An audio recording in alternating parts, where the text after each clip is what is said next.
So recently, I posted a poll asking my viewers what they wanted me to cover next, and the people have spoken. And don't worry, because the mysterious case of the mushroom lady is still coming.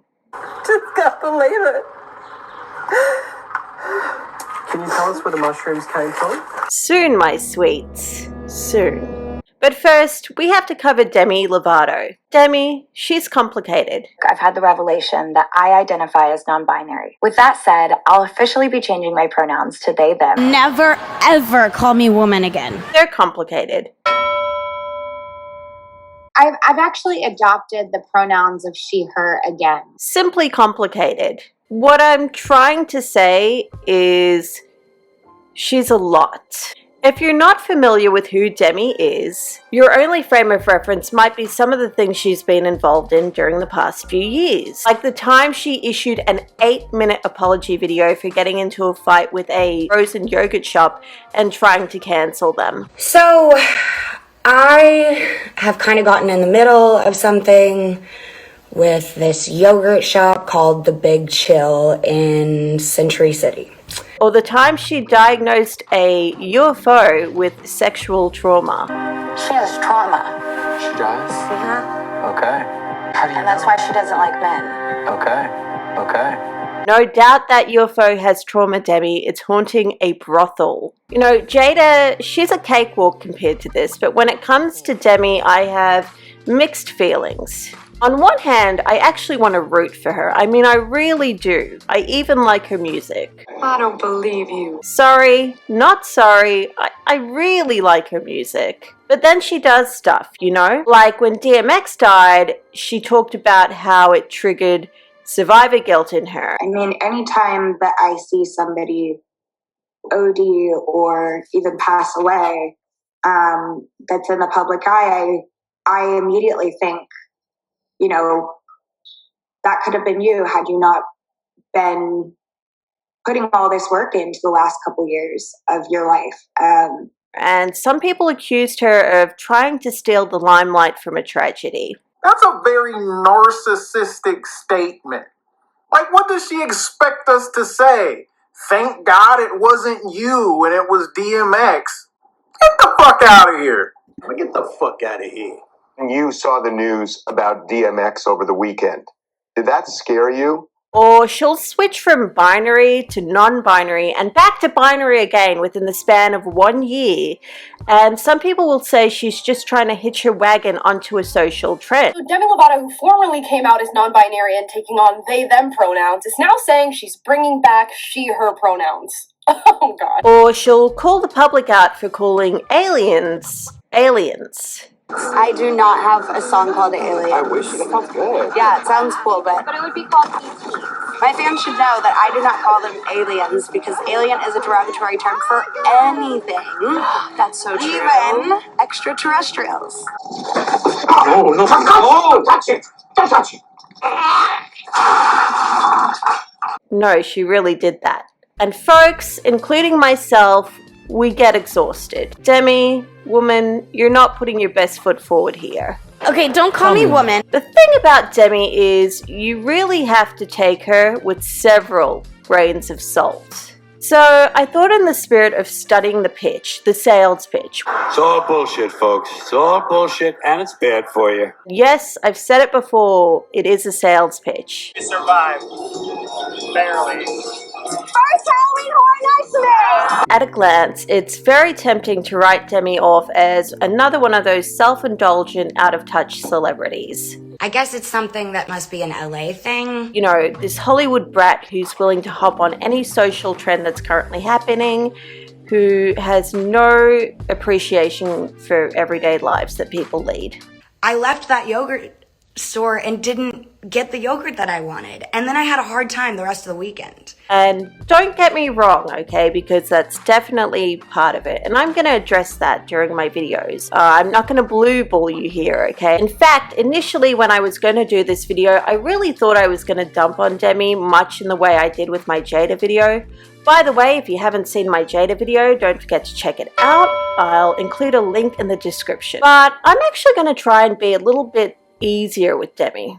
I'm going to try. I'm going to go back in time over a decade because I just spent the last week immersing myself in her shoes by watching not one, not two, but 3 documentaries back to back, one of which is a documentary series. That's impressive, really. I mean, that's an average of 1 documentary every 3 years. Werner Herzog wishes he could churn out documentaries at this pace. Now, I might need to give you a little bit of a backgrounder. I mentioned to some of my friends and family that I was going to do a video on Demi Lovato. Some of them were like, oh yeah, she's a singer, right? She's the one from American Idol, isn't she? No, she's not. She was on Barney and Friends with Selena Gomez, and then she was property of Disney for a while, and they put her on Camp Rock, and Sunny with a Chance Of, and a bunch of other stuff I haven't seen. And of course there was other stuff as well. And by other stuff, I mean she developed an eating disorder, developed a cocaine addiction, and punched one of her backup dancers in the face. And if you're already feeling overwhelmed, you just need to buckle up, okay? Because this is just the beginning. And this is why I have to do a Demi series, because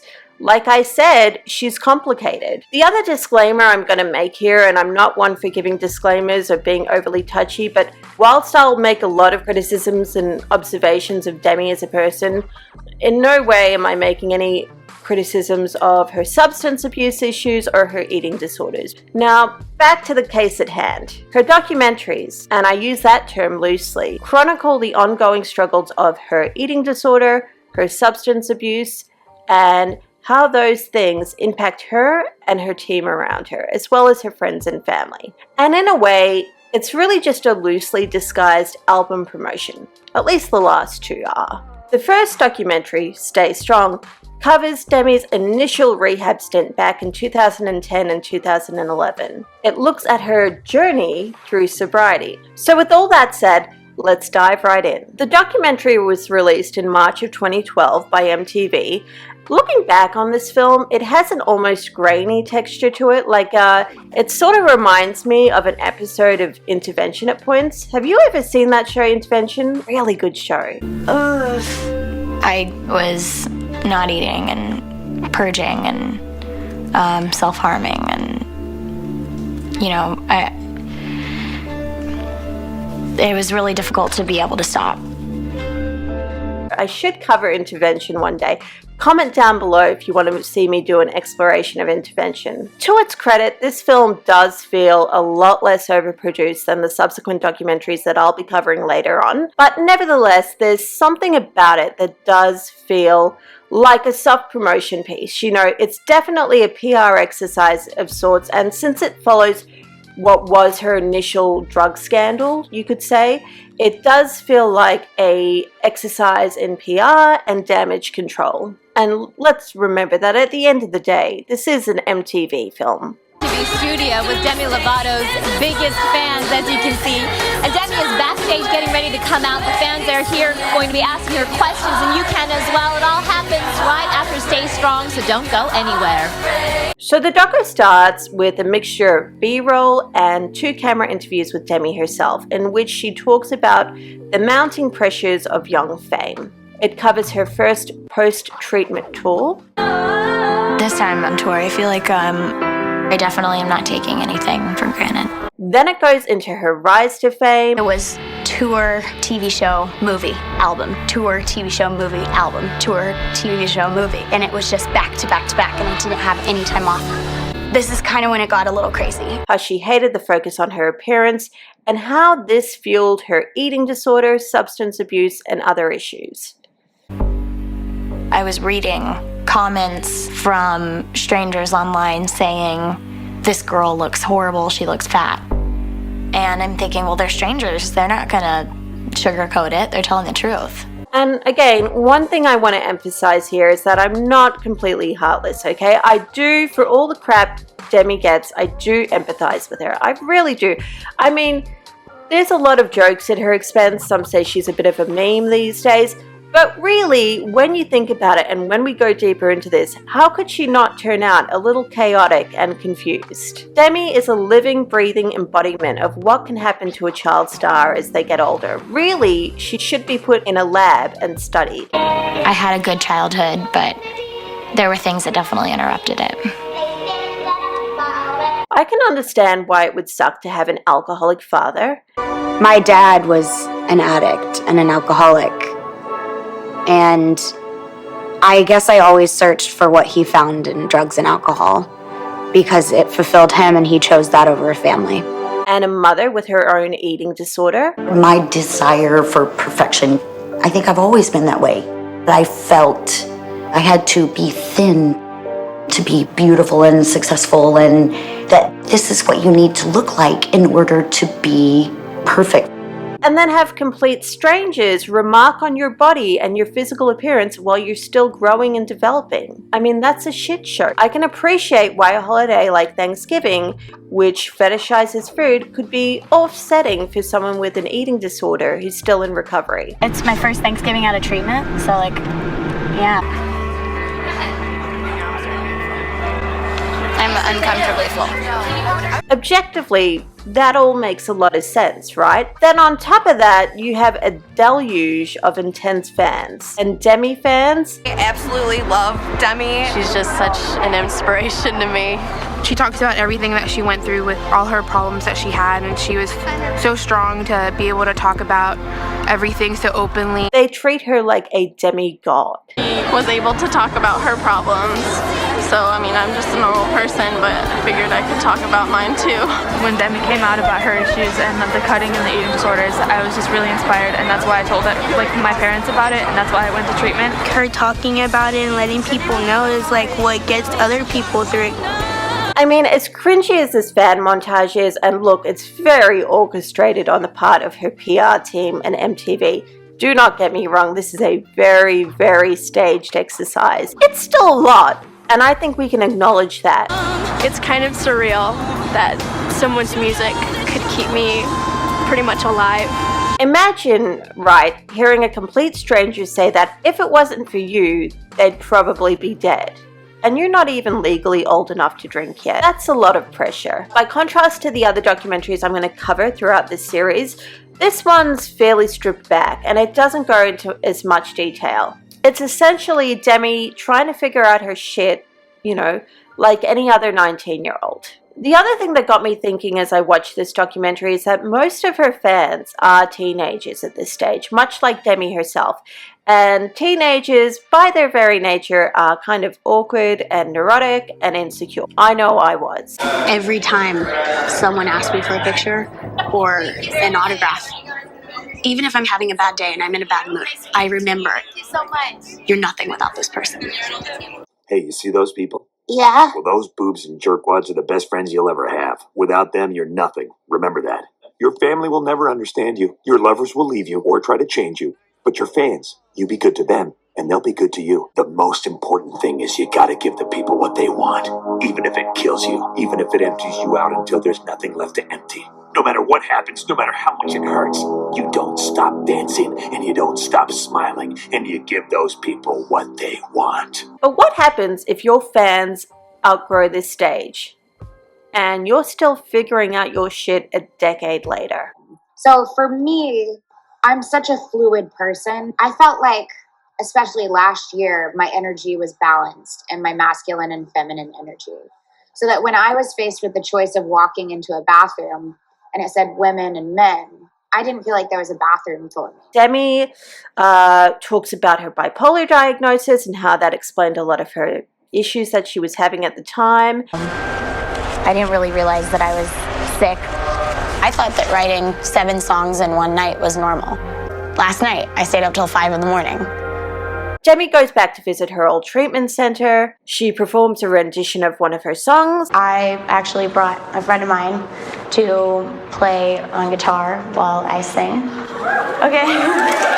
Which incidentally she was promoting at the time this documentary was released. She offers a thoughtful reflection on the process of recovery and how she doesn't want to be seen as a victim of circumstance. Something that's kind of ironic when you consider her current day image. It's not an easy road, but I didn't come here today to tell my sob story. I came here to tell you guys that it gets easier. Utilize your time here because this place will change your life. Because it changed mine. and it comes to a wrap after a tight, conclusive 41-minute runtime. I don't want to say that they try to wrap Demi's recovery in a tight little bow. They do acknowledge that it's an ongoing process and she has a big journey ahead of her and there's a long, long way to go ahead. People think that you're like a car in a body shop. You go in, they fix you, and you're out. And you work like you're brand new. It doesn't work like that, you know. It takes constant fixing.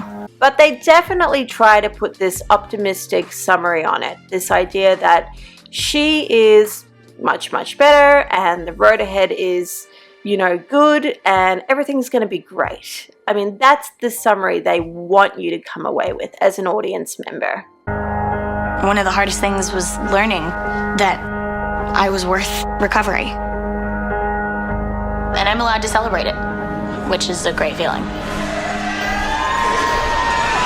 The last time I did an interview this long, I was on cocaine.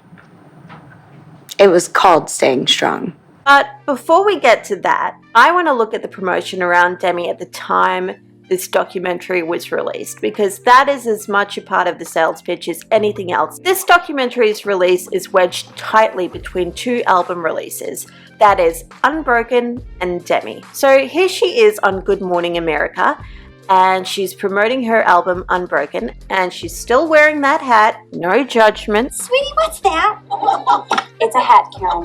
You know, I was broken and I went through so much, and then I overcame it all, and I'm standing here today, you know, not to sound cheesy, but like a skyscraper. I'm standing tall and I'm standing confident and happy and healthy and proud. I don't know if it's a case of hindsight is 20/20, but she does look a bit dead in the eyes in these interviews. The other thing is she says this thing about handling a Twitter troll that feels vaguely familiar. I don't know, I just saw a bunch of comments on Twitter, and you know what, I wasn't gonna put up with it because it's a bigger issue. You know, it's not just about me, it's about all the other young girls. It's like, what, I'm supposed to succumb to this your ideal image of what thin is? Don't get me wrong, I think that if you're dealing with really insensitive commentary, it's understandable that you want to handle that and shut that down. But when I saw it, it just felt extremely familiar to something I'd seen before in a previous video, if you know what I mean. Then I was like, oh boy, that's not cool to like talk about a medical condition that people, there's nothing you can, like, it's not something that can be cured, right? And that how many stories I had heard of people, you know, young people committing suicide and the shame and just how many people suffer. And you don't even know. Like, once I had the condition and I saw how many people around me had it, I was like, so in this interview, she talks again about her eating disorder, her personal struggles, how she's overcome them, and her self-harm, etc., etc. Of course, we know in retrospect this wasn't entirely the truth. And again, no judgment there. She's going to relapse. She's 20 at this point. I expect her to relapse. If you think about it, really, there was too much pressure put on her. I would imagine, if I had to hazard a guess, that her team were, again, trying to go into damage control and handle the situation and make sure they still had a marketable Disney-like character on their hands. I mean, this goes back to an era where these guys were expected to wear purity rings, so don't forget that. Remember the purity rings? What was that? Like, why don't you just put a dowry on their heads? What? Now she's on another Good Morning America interview and she's doing some self-promotion, but this time she's promoting a book.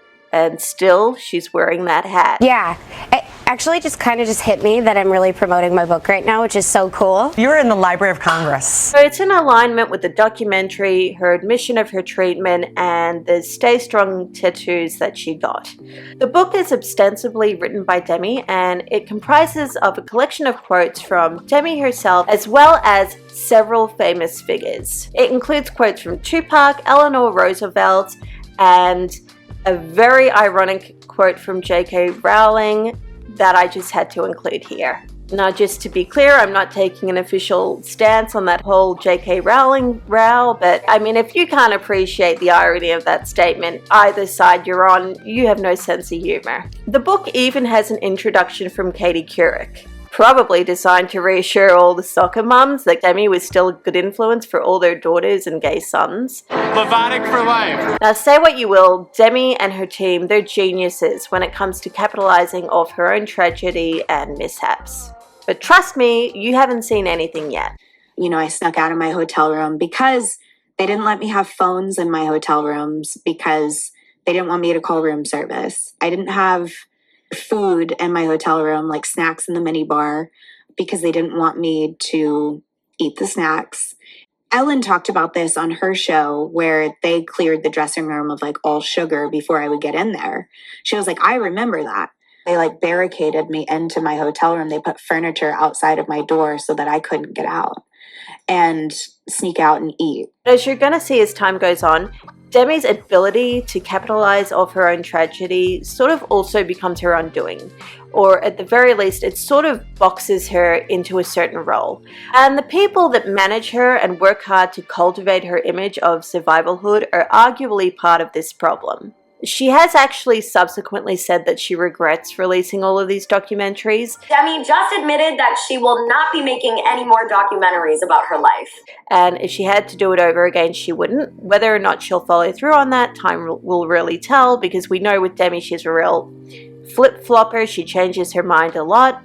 But she says she's open to doing a memoir, which would be interesting. So yeah, basically that's my basic summary of Demi Lovato for now. I know this might feel abrupt coming to an end, but as I said, this is part of a series. There's going to be more installments of this, and I hope you really liked it. Don't forget to like and subscribe and tell me what you think in the comments down below. Demi's definitely a divisive figure, and it generates a lot of mixed discussion. Please put any opinions and thoughts in the comment section. They always generate an interesting dialogue. As said, I will be covering the next two documentaries, which are Simply Complicated and Dancing with the Devil. I'll probably do a final fourth installment, which I'm affectionately thinking of as a postmortem. And that's where I'll analyze Demi's overall public image and how it compares to her portrayal in her very sculpted, very produced documentaries. Next time on The Fly. She had such a glow to her the first time I saw her when she came out of treatment. The glow started to fade each day that passed. This is an 18-year-old who's totally outmaneuvering adults. I remember going to Kevin Sr. and saying, listen, I want to thank whoever told on me because I know they were just worried about me. So when he said Shorty, I remember thinking, I'm about to beat this bitch up. And she was on air promoting this new way of life. And I was like, you're so full of it. Thanks for watching. Don't forget to like and subscribe. Bye. Love you. Mean it. How do you end this thing? Oh.